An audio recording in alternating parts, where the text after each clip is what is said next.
ایمان کا 15واں شعبہ کیا ہے کہ رسول اللہ صلی اللہ علیہ وسلم کی تعظیم اور توقیر کرنا، آپ صلی اللہ علیہ وسلم کی تعظیم کرنا، آپ صلی اللہ علیہ وسلم کا ادب اور احترام کرنا، یہ ایمان کا 15واں شعبہ ہے۔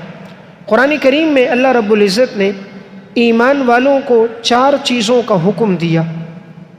فرمایا فالذین آمنوا بہ، پس وہ لوگ جو ایمان لے کر آئیں آپ صلی اللہ علیہ وسلم پر، وعزروہ، اور آپ کی تعظیم کرے، ونصروہ، اور آپ کی مدد کرے، واتبعوا النور الذی انزل معہ، اور اس نور کی اتباع کریں جو اللہ نے آپ پر نازل کیا، اولئک ھم المفلحون، یہی لوگ کامیاب لوگ ہیں۔ اس آیت میں آپ صلی اللہ علیہ وسلم کے 4 حقوق بیان کیے گئے۔ سب سے پہلا حق آپ صلی اللہ علیہ وسلم پر ایمان لانا، دوسرا حق آپ صلی اللہ علیہ وسلم کی تعظیم کرنا، تیسرا حق آپ صلی اللہ علیہ وسلم کے لائے ہوئے دین کی مدد کرنا، چوتھا حق آپ صلی اللہ علیہ وسلم جو قرآن لے کر آئے اس قرآن کی پیروی کرنا اور اس کے احکامات پہ چلنا۔ تو معلوم ہوا تعظیم یہ بھی ایمان کا اہم شعبہ ہے۔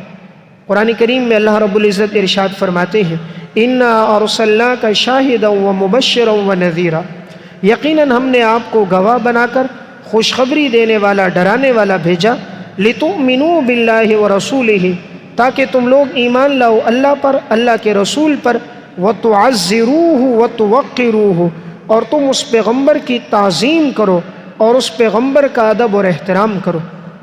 اللہ رب العزت خاص طور پہ حکم دے رہا ہے کہ تم ایمان لے کر آؤ اور آپ صلی اللہ علیہ وسلم کی تعظیم اور توقیر کرو۔ معلوم ہوا اگر کسی کے دل میں حضور کی عظمت نہیں ہے تو اس شخص کے دل میں ایمان کامل نہیں ہے۔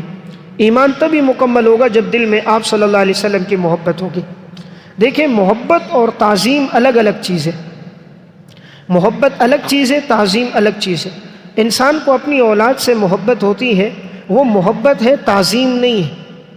باپ کو جو بیٹے سے محبت ہے، یہ محبت ہے، تعظیم نہیں ہے۔ بیٹا جو باپ سے محبت کرتا ہے وہ محبت بھی ہوتی ہے، تعظیم بھی ہوتی ہے۔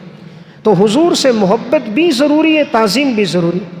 اب دل سے کوئی کہے محبت ہے لیکن زبان سے حضور کا تذکرہ کرے تو معاذ اللہ اچھے الفاظ میں نہ کرے، آپ کے نام کے ساتھ درود شریف کا اہتمام نہ کرے، آپ کا تذکرہ ہو اپنی گردن نہ جھکائے، تو معلوم ہوا اس کے دل میں محبت نہیں۔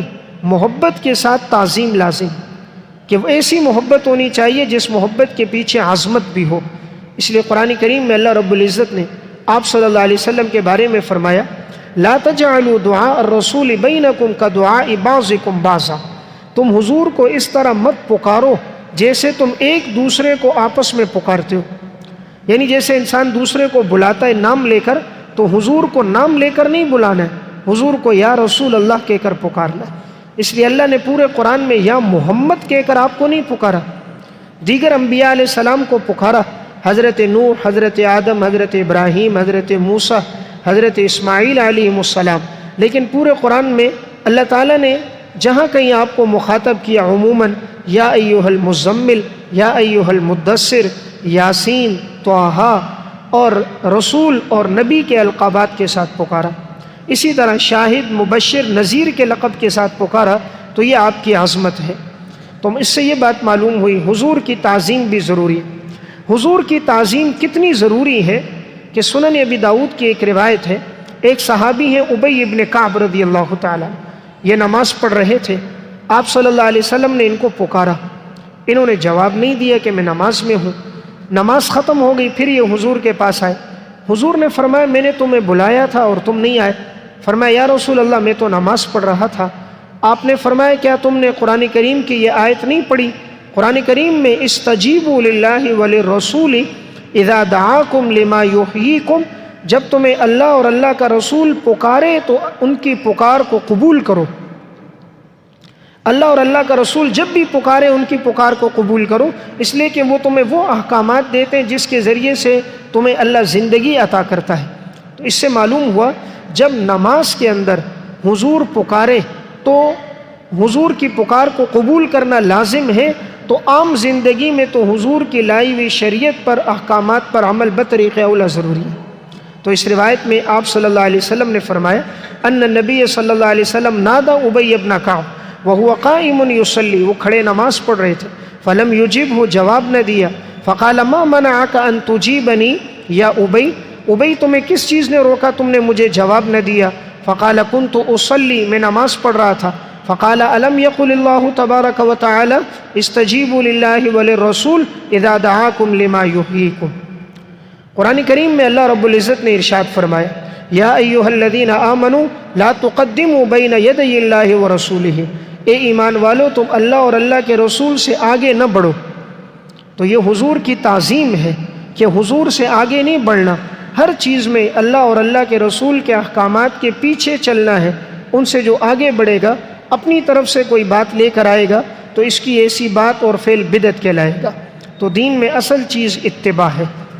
آپ صلی اللہ علیہ وسلم کی تعظیم کا کتنا قرآن حکم دے رہا ہے کہ یہ حکم دیا کہ حضور کے سامنے اپنی آوازوں کو پست کر دو. یا ایھا الذین آمنوا لا ترفعوا اصواتکم فوق صوت النبی، اے ایمان والو تم حضور کے سامنے اپنی آوازوں کو بلند نہ کرو، کہیں ایسا نہ ہو تمہارے اعمال ضائع نہ ہو جائے. اس سے معلوم ہوا حضور کا ادب اور احترام کتنا ہے کہ حضور کی مجلس میں آواز بلند نہیں کرنی. ایک صحابی تھے حضرت ثابت بن قیس بن شماس. اس صحابی کی قدرتی طور پر آواز بہت بلند تھی. جب قرآن کی آیت نازل ہوئی کہ آوازوں کو پست کرو تو اس صحابی نے اب حضور کی مجلس میں آنا ترک کر دیا. اب یہ بہت کم آتے تھے کہ کہیں ایسا نہ ہو میں مجلس میں جاؤں اور حضور کے سامنے میری آواز بلند ہو جائے اور میرے ماضی کے سارے اعمال ضائع نہ ہو جائیں. آپ صلی اللہ علیہ وسلم نے چند دن ان کو مجلس میں نہ دیکھا. آپ نے فرمایا پوچھو وہ کیوں نہیں آ رہے؟ جب ایک صحابی ان کے پاس گئے، انہوں نے وجہ بیان کی میری آواز بلند ہے، کہیں ایسا نہ ہو میرے اعمال ضائع نہ ہو جائیں اور میں جہنمی نہ بن جاؤں. تو وہ آئے، آپ صلی اللہ علیہ وسلم کو بتایا. نبی اکرم صلی اللہ علیہ وسلم نے اس موقع پر ارشاد فرمایا اذهب فاخبر ثابت ابن قیس، جاؤ اور ثابت بن قیس کو خبر دو انک لم تعنى بهذه الآیہ، کہ تم مراد نہیں ہو اس آیت میں، ولست من اہل النار، تم جہنمی نہیں ہو، بل انت من اہل الجنہ، بلکہ تم تو اہل جنت میں سے ہو، تم اہل جنت میں سے ہو. اور یہ پیغام جب ان کو پہنچا، اب وہ صحابی آئے، جیسے ہی حضور کی مجلس میں پہنچے آپ صلی اللہ علیہ وسلم نے فرمایا مرحبا برجل یزعم انہ من اہل النار. آپ نے فرمایا یہ شخص گمان کر رہا تھا کہ وہ جہنمیوں میں سے، بل غیرک من اہل النار، تمہارے علاوہ لوگ جہنمی ہو سکتے ہیں، وانت من اہل الجنہ، تم تو اہل جنت میں سے ہو. تو کتنی بڑی بشارت انہیں مل گئی اور لسان نبوت سے جنت کی خوشخبری ملی. اور پھر قرآن کریم کی یہ آیت انہی لوگوں کے بارے میں نازل ہوئی ان الذین یغضون اصواتهم عند رسول اللہ، یہ وہ لوگ ہیں جو اپنی آوازوں کو پست رکھتے ہیں آپ صلی اللہ علیہ وسلم کے سامنے. اولئک الذین امتحن اللہ قلوبهم للتقوی، اللہ نے ان کے دلوں کو آزما لیا تقوی کے لیے. لہم مغفرۃ واجر عظیم، ان کے لیے مغفرت اور بہت بڑا اجر ہے. اس آیت سے معلوم ہوا کہ اللہ تعالیٰ نے صحابہ اکرام کے قلوب کو آزمایا تھا. ان کی آواز کبھی بلند بھی ہوتی تو بے ادبی کے طور پر نہیں ہوتی تھی، طبعی طور پر آواز بلند ہوتی تو کبھی بلند ہو جاتی. قبیلے بنو تمیم کے چند لوگ آئے، آپ صلی اللہ علیہ وسلم گھر میں آرام فرما رہے تھے اور انہوں نے آ کر بجائے یہ کہ وہ انتظار کرتے کہ حضور خود باہر نکلتے اور آپ صلی اللہ علیہ وسلم ان کی بات سنتے، ان کو جواب دیتے. ادب کا یہی تقاضا تھا، آپ آرام فرما رہے تھے. لیکن یہ قبیلے بنو تمیم کے لوگ آئے اور انہوں نے آپ صلی اللہ علیہ وسلم کے گھر کے باہر آوازیں دینا شروع کر دی کہ یا محمد، محمد باہر نکلو، محمد باہر نکلو، محمد باہر نکلو. اللہ رب العزت کو ان کی یہ ادا پسند آئی. اللہ نے قرآن کریم نازل کر دیا ان الذین ینادونک من وراء الحجرات اکثرهم لا یعقلون، ان میں سے بعض لوگ وہ ہیں کہ جو حجرات کے باہر آپ کو آواز دے کر پکارتے ہیں، یہ اکثر لوگوں میں عقل نہیں ہے، یہ بے عقل لوگ ہیں. ان کو پتہ نہیں ہے آپ کے آرام کا وقت ہے. اگر انہیں آپ سے کوئی بات کرنی تھی یہ انتظار کرتے، جب آپ باہر نکلتے یہ تب آپ سے بات کرتے. وَلَوْ أَنَّهُمْ صَبَرُوا، اگر یہ لوگ صبر کرتے، حَتَّى تَخْرُجَ إِلَيْهِمْ، یہاں تک کہ آپ ان کی طرف نکلتے، لَكَانَ خَيْرًا لَهُمْ، تو یہ ان کے حق میں بہتر تھا. لیکن اب ان سے گناہ ہو گیا تو واللہ غفور الرحیم، یہ گناہ پہ معافی مانگے تو اللہ بخشنے والا، رحم کرنے والا. یعنی حضور کا ادب اور احترام اور تعظیم کتنی اللہ سکھا رہا ہے کہ فرمایا کہ حضور کو نام لے کر یوں نہیں پکارو کہ محمد باہر نکلو، جس کو حضور سے کام ہے وہ حضور کے دروازے پہ کھڑے ہو کر انتظار کرے، جب حضور خود باہر نکلیں گے تب وہ اپنی بات آپ کے سامنے رکھے اور آپ کے آرام میں معمولات میں خلل نہ آئے۔ تو یہ ہمیں ایک ادب سکھایا گیا۔ اسی طرح جو حضور کے وارث ہیں علماء کرام، تو یہ بھی ایک ادب کی بات انسان سیکھے۔ اگر کسی کے پاس جانا ہے تو آج کے دور میں وقت لے کر جائے، ان سے پہلے وقت لے پھر جا کر ان سے ملاقات کرے۔ بغیر وقت لیے جانے سے دوسرے کو تکلیف ہوتی ہے۔ اسی طرح دوسروں کے گھروں پہ جا کر زور زور سے دستک دینا، دروازوں کو توڑنا کہ اب وہ باہر نہیں ہے، کسی معمولات میں ہے، عذر میں، آرام میں ہے، انہیں مجبور کرنا کہ وہ باہر نکلیں، تو بہرحال یہ طریقہ مناسب نہیں۔ دستک 3 مرتبہ دی جائے، اگر جواب آئے فبہا، نہ آئے تو انسان کو واپس چلا جانا چاہیے۔ دروازے پہ کھڑے ہو کر گھنٹوں انتظار کرنا، پتھر لے کر دروازے کو توڑنا، چیخنا چلانا، یہ وہ چیزیں ہیں جو ہم معاشرت سے دوری کی علامت ہیں۔ اس لیے انسان اچھی معاشرت کو سیکھے۔ ان آیات کا مطلب کیا ہوا کہ آپ صلی اللہ علیہ وسلم کی تعظیم کتنی ہے کہ اللہ رب العزت آپ صلی اللہ علیہ وسلم کے بارے میں آداب بیان کر رہا ہے۔ قرآن کریم میں اللہ تعالیٰ نے فرمایا انما المؤمنون الذین آمنوا باللہ ورسولہ، ایمان والے لوگ وہ ہیں جو اللہ اور اللہ کے رسول پر ایمان لے کر آئے۔ وَإِذَا كَانُوا مَعَهُ عَلَىٰ أَمْرٍ جَامِعٍ، اور جب یہ لوگ کسی معاملے پر جمع ہو جاتے ہیں، لَمْ يَذْهَبُوا حَتَّى يَسْتَأْذِنُوهُ، یہ نہیں جاتے یہاں تک کہ آپ سے اجازت طلب کرتے، یعنی آپ صلی اللہ علیہ وسلم سے اجازت طلب کر کے صحابہ اکرام جاتے ہیں۔ اللہ کو صحابہ کی یہ بات پسند آئی ہے، اور یہ آپ صلی اللہ علیہ وسلم کے مقام کو بیان کرنا ہے کہ انہیں اگر کسی کام کی ضرورت ہوتی تھی وہ حضور سے اجازت لے کر جاتے تھے۔ صحیح بخاری کی روایت ہے، اسی طرح امام بہقی نے شعب الایمان میں نقل کی ہے، عروہ بن مسعود ثقفی جب یہ مشرکین کی طرف سے نمائندہ بن کر آئے تھے تو اس موقع پر انہوں نے جو کچھ دیکھا تو انہوں نے اس کو بیان کیا۔ یہ غیر مسلم ہے، یہ کہتے ہیں جب میں پہنچا اور میں نے صحابہ اکرام کو آپ صلی اللہ علیہ وسلم کے قریب دیکھا، انہوں نے جملہ کہا فواللہ ما تنخم رسول اللہ صلی اللہ علیہ وسلم نخامتا الا وقعت فی کف رجل منہم، آپ صلی اللہ علیہ وسلم نہیں اپنا لعاب دہن ڈالتے مگر صحابہ میں سے کوئی اپنی ہتھیلی میں لے لیتا، فذالک بہا وجہہ وجلدہ، اور وہ اسے اپنے چہرے پر اور اپنی جلد پہ رگڑ دیتا، یعنی آپ صلی اللہ علیہ وسلم کا لعاب بھی نیچے نہ گرے۔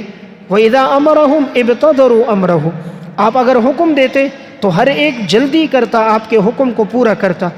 وَإِذَا تَوَضَّأَ صَارُوا يَقْتَتِلُونَ عَلَى وَضُوئِهِ، آپ وضو کرتے تو صحابہ اکرام گویا کہ آپس میں لڑ پڑتے آپ کے بچے ہوئے پانی پر، کہ آپ کے وضو کا پانی نیچے نہ گرے، ہر ایک آگے بڑھتا اور اس پانی کو لے کر اپنے جسم پہ ملتا۔ وَإِذَا تَكَلَّمَ خَفَضُوا أَصْوَاتَهُمْ عِنْدَهُ، جب حضور گفتگو کرتے تو سب کی آوازیں حضور کے سامنے پست ہو جاتی۔ وَمَا يُحِدُّونَ إِلَيْهِ النَّظْرَ تَعْظِيمًا لَهُ، اور کوئی بھی اپنی نظریں جما کر حضور کو نہیں دیکھ سکتا تھا، یعنی حضور کے ساتھ کوئی نظر ملاتا نہیں تھا، حضور نظر اٹھاتے تو وہ اپنی نظروں کو جھکا دیتے۔ فرجع عروہ الی اصحابہ، یہ عروہ بن مسعود اپنے ساتھیوں کی طرف لوٹا اور اس نے یہ جملہ کہا واللہ لقد وفدت علی الملوک، اللہ کی قسم میں بادشاہوں کے پاس گیا، وقدمت علی قیصر وکسریٰ والنجاشی، قیصر کسریٰ نجاشی ان بادشاہوں کے ہاں بھی میں گیا ہوں۔ واللہ ان رأیت ملکا قط یعظمہ اصحابہ ما یعظم اصحاب محمد محمدا صلی اللہ علیہ وسلم، کہا میں نے نہیں دیکھا کسی ایک کو کہ وہ اپنے کسی صاحب کی اتنی تعظیم کرتا ہو جیسے اصحاب محمد محمد کی تعظیم کرتے۔ واللہ ان یتنخم نخامتا الا وقعت فی کف رجل منہم، یہاں تک کہ حضور اگر اپنا لعاب بھی ڈالے تو یہ اپنی ہتھیلیوں پہ اس لعاب کو لے لیتے ہیں۔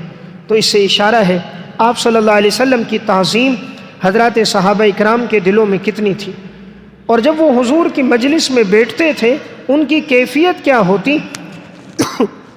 حضرت بریدہ فرماتے ہیں اذا قعدنا عند رسول اللہ صلی اللہ علیہ وسلم، جب ہم حضور کی مجلس میں بیٹھتے تھے، لم نرفع رؤوسنا الیہ تعظیما لہ، ہم میں سے کوئی اپنے سر کو بلند نہیں کرتا تھا حضور کی عظمت کی وجہ سے، یعنی ہمارے سر بالکل پست ہوتے اور جسم میں حرکت نہیں ہوتی تھی، جسم یوں بے جان ہے جیسے کہ جسم میں جان نہیں، اور پرندے بھی آ کر ان کے جسموں پر بیٹھ جاتے تھے، اتنے بے حس ہو کر اور اتنی توجہ کے ساتھ یہ آپ صلی اللہ علیہ وسلم کی مجلس میں تھے۔ تو گویا ایمان کا جو 15واں شعبہ ہے وہ ہے آپ صلی اللہ علیہ وسلم کی تعظیم کرنا۔ میں 2 واقعات سنا کے اپنی بات ختم کرتا ہوں۔ حضرات صحابہ اکرام کے دلوں میں نبی اکرم صلی اللہ علیہ وسلم کی تعظیم اور توقیر کتنی تھی۔ امام بیہقی رحمۃ اللہ علیہ نے شعب الایمان میں، علامہ ابن عبد البر نے الاستیعاب میں، اور علامہ ابن اسیر نے اسد الغابہ میں واقع ذکر کیا۔ ایک صحابی تھے حضرت جلیبیب رضی اللہ تعالیٰ عنہ۔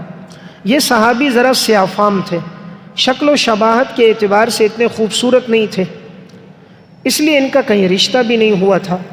ایک موقع پر یہ حضور کے پاس آئے، آپ صلی اللہ علیہ وسلم نے پوچھا، جلیبیب کیا تمہارا ارادہ ہے کہ تم شادی کرو؟ تو انہوں نے کہا یا رسول اللہ میرا ارادہ تو ہے، لیکن مجھے کون لڑکی دے گا؟ بظاہر تنگ دست بھی تھے، غریب بھی تھے، سیاہ فام بھی تھے، یعنی انسان میں جو کوئی کمال ہوتا ہے دولت کا، پیسے کا، حسن کا، بظاہری اعتبار سے ایسا کچھ نہیں تھا۔ آپ صلی اللہ علیہ وسلم نے فرمایا کہ تم فلاں انصاری کے گھر جاؤ، ان کی بیٹی ہیں اور ان کا رشتہ اپنے لیے طلب کر دو، اور ان کو کہہ دینا، بتانا کہ مجھے آپ صلی اللہ علیہ وسلم نے بھیجا ہے۔ اب یہ جلیبیب صحابی وہاں چلے گئے، دروازے پہ دستک دی، ان کا والد باہر نکلا، پوچھا بھئی کیسے آنا ہوا؟ کہا آپ صلی اللہ علیہ وسلم رشتہ مانگ رہے۔ وہ سمجھے کہ حضور اپنے لیے رشتہ مانگ رہے۔ انہوں نے کہا بالکل، میرے ماں باپ قربان ہوں، میں حاضر ہوں، اگر حضور کو میری بیٹی کا رشتہ چاہیے تو میں اپنی بیٹی کا نکاح آپ صلی اللہ علیہ وسلم سے کر دوں گا۔ انہوں نے کہا نہیں، حضور اپنے ساتھ نہیں کرنا چاہ رہے، مجھے بھیجا ہے کہ میرے ساتھ تم اپنی بیٹی کا نکاح کرو۔ اب انہوں نے جو اس کو دیکھا تو بظاہر اس میں کوئی ایسی خوبی نظر نہیں آ رہی تھی۔ انہوں نے کہا میں ابھی گھر جاتا ہوں، اپنی گھر والی سے مشورہ کرتا ہوں، پھر جواب دوں گا۔ گھر گئے، اپنی گھر والی سے بات کی۔ گھر والی نے جب دیکھا تو انہوں نے بھی کہہ دیا آگے سے کہ نہیں، ہم تو اس کو رشتہ نہیں دیتے۔ ماں تھی آخر، تو یعنی بظاہر کوئی اس میں کمال نظر نہیں آیا، اور اس کی بیٹی بڑی حسین اور جمیل تھی، صاحب کمالات تھی، تو کہا میں اپنی بیٹی کا رشتہ نہیں دیتی۔ ان کی بیٹی کہیں یہ گفتگو سن رہی تھی پردے کے پیچھے۔ انہوں نے آگے سے فوراً اپنے والدین سے کہا کہ مت ان کو واپس لوٹاؤ، اسے آپ صلی اللہ علیہ وسلم نے بھیجا ہے اور میں اس رشتے پہ راضی ہوں۔ اور یہ جملہ کہا، افتردون علی رسول اللہ صلی اللہ علیہ وسلم امرہ، کیا تم نبی اکرم صلی اللہ علیہ وسلم کے حکم کو لوٹاتے ہو، رد کرتے ہو؟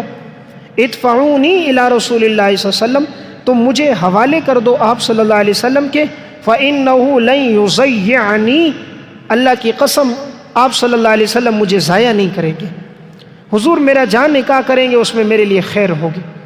اب بیٹی رشتے پہ راضی تھی تو ماں باپ نے کہا جب بیٹی راضی ہے تو ہم راضی ہیں۔ اب یہ والد گیا حضور کے پاس اور کہا یا رسول اللہ، فذهب ابوها الى رسول اللہ صلی اللہ علیہ وسلم فقال شأنك بها فزوجها جلیبیبا، اے اللہ کے رسول، ہم نے معاملہ آپ کے سپرد کر دیا، آپ جہاں چاہو ہماری بیٹی کا نکاح کراؤ۔ آپ صلی اللہ علیہ وسلم نے جلیبیب صحابی کے ساتھ اس کا نکاح کرا دیا، اور آپ صلی اللہ علیہ وسلم نے اس لڑکی کے لیے پھر دعا کی۔ جب آپ کو اصل واقعے کا پتہ چلا اور آپ کو اس لڑکی کی محبت اور حضور کے ساتھ تعلق اور تعظیم کا معلوم ہوا، آپ نے اس لڑکی کے لیے دعا فرمائی، فرمایا اللہم صب علی الخیر صبا صبا، اے اللہ تو ان پر خیر کو، دولت کو خوب بہا، خوب بہا، ولا تجعل عیشہا کدا کدا، اے اللہ تو ان کی زندگیوں میں مشقت اور تکلیف کو نہ لا، ان پر مال اور دولت کو خوب بہا، اے اللہ تو ان پر مشقت اور تکلیف کو نہ لا۔ اب یہ جلیبیب صحابی ایک غزوے میں لڑ رہے تھے، یہاں تک کہ لڑتے رہے، لڑتے لڑتے یہ شہید ہو گئے۔ آپ صلی اللہ علیہ وسلم نے فرمایا دیکھو جلیبیب کہاں ہے۔ دیکھیں حضور کی نظر بھی ایسے لوگوں پہ زیادہ ہوتی تھی، ہماری نگاہ تو ان پہ ہوتی ہے، ہمارا تعلق اس سے ہوتا ہے جو دولت، پیسے، ثروت والا ہو، حضور کی نگاہ اس کے اوپر ہوتی تھی جس کے دل میں ایمان، تقوی سب سے زیادہ ہو۔ اللہ کے ہاں معتبر بھی ان اکرمکم عند اللہ اتقاکم، اللہ کے ہاں معتبر بھی تو تقوی ہے۔ حضور نے فرمایا جلیبیب کو تلاش کرو کہاں ہے۔ جب تلاش کرتے گئے زخمیوں میں نہ ملے، جب شہداء میں تلاش کیا گیا تو کیا دیکھا، جلیبیب شہید ہیں اور ارد گرد 70 کافر ہیں، ان کو مارا ہے، قتل کیا ہے، اور اس کے بعد جلیبیب خود بھی شہید ہو گئے۔ آپ صلی اللہ علیہ وسلم جب وہاں پہنچے، آپ نے جب انہیں دیکھا، فوجدوہ الی جنب 7 وقد قتلہم، دیکھا کہ 7 آدمیوں کو قتل کیا ہے جلیبیب نے، ثم قتلوہ، پھر ان کفار نے حضرت جلیبیب کو بھی شہید کر دیا، تو آپ نے فرمایا قتل سبعۃ ثم قتلوہ، انہوں نے 7 کو مارا اور خود بھی شہید ہو گئے، ھذا منی وانا منہ، میں جلیبیب سے ہوں اور جلیبیب مجھ سے ہے، میں جلیبیب سے ہوں، جلیبیب مجھ سے ہے۔ آپ صلی اللہ علیہ وسلم نے یہ جملہ کئی دفعہ دہرایا۔ پھر آپ نے اپنے بازوؤں میں حضرت جلیبیب کو اٹھا دیا، فوضع رسول اللہ صلی اللہ علیہ وسلم علی صاعدہ ما لہ سریر الا صاعدی رسول اللہ صلی اللہ علیہ وسلم، کوئی چارپائی نہیں تھی، آپ صلی اللہ علیہ وسلم نے اپنے دونوں ہاتھوں میں جلیبیب کو اٹھایا، حتی وضعہ فی قبرہ، یہاں تک کہ آپ نے اپنے ہاتھوں سے جلیبیب کو قبر میں رکھا۔ یہ ان کے لیے بہت بڑا اعزاز ہے کہ آپ صلی اللہ علیہ وسلم نے انہیں اپنے بازوؤں میں اٹھایا۔ اللہ تعالیٰ نے حضور کو تو بڑی طاقت عطا فرمائی تھی، خندق کا موقع تھا اور ایک چٹان سامنے آ گئی، سب صحابہ کوشش کرتے رہے، نہ ٹوٹی، آپ نے ایک کودال ماری تھی اور اس کے ریزے ریزے ہو کر ہواؤں میں بکھر گئے تھے۔ اللہ تعالیٰ نے تو پیغمبر صلی اللہ علیہ وسلم کو بڑی طاقت دی تھی، آپ نے جلیبیب کو اپنے بازوؤں میں اٹھا کر خود قبر میں رکھا۔ اب جس عورت کے لیے، اس لڑکی کے لیے اللہ نے دعا کی تھی، اللہ نے پھر اس کو کتنا نوازا۔